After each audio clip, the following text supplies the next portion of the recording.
Delhi liquor కేసులో కవిత మధ్యంతర bail petition పై Rouse Avenue కోర్టులో హాట్ వాదనలు జరిగాయి. తన కొడుక్కి పరీక్షలు ఉండడంతో బెయిల్ ఇవ్వాలని కవిత కోర్టును విజ్ఞప్తి చేశారు. ఆమె తరఫున లాయర్ అభిషేక్ మను సింఘ్వి వాదనలు వినిపించారు. అయితే కవితకు వ్యతిరేకంగా ఈడీ బలంగా వాదనలు వినిపించింది. కవితకు బెయిల్ ఇస్తే సాక్ష్యాలను తారుమారు చేస్తారని, బెయిల్ ఇవ్వొద్దని ఈడీ వాదించింది. విచారణ సందర్భంగా కవితపై సంచలన ఆరోపణలు చేసింది ఈడీ.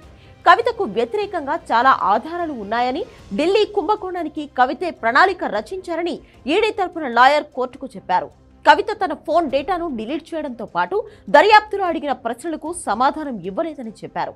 కవిత తమకు 10 ఫోన్లు ఇచ్చారని, అన్ని ఫార్మాట్ చేసే ఉన్నాయని కోర్టు దృష్టికి తీసుకొచ్చారు. తాము నోటీసులు ఇచ్చిన తర్వాత 4 ఫోన్లలో డేటాను కవిత పూర్తిగా డిలీట్ చేసినట్లు వివరించారు. ఈ కేసులో నిందితులుగా ఉన్న వ్యక్తులు అప్రూవర్గా మారిన వారిని బెదిరించారని, తనకు వ్యతిరేకంగా సాక్ష్యం చెప్పొద్దని వార్నింగ్ ఇచ్చినట్లు ఈడీ వాదించింది.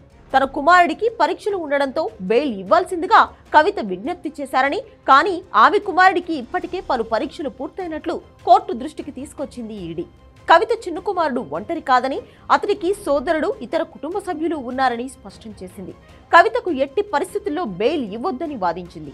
ఇరు వర్గాల వాదనలు విన్న కోర్టు కవిత మధ్యంతర బెయిల్ పిటిషన్పై తీర్పును రిజర్వ్ చేసింది.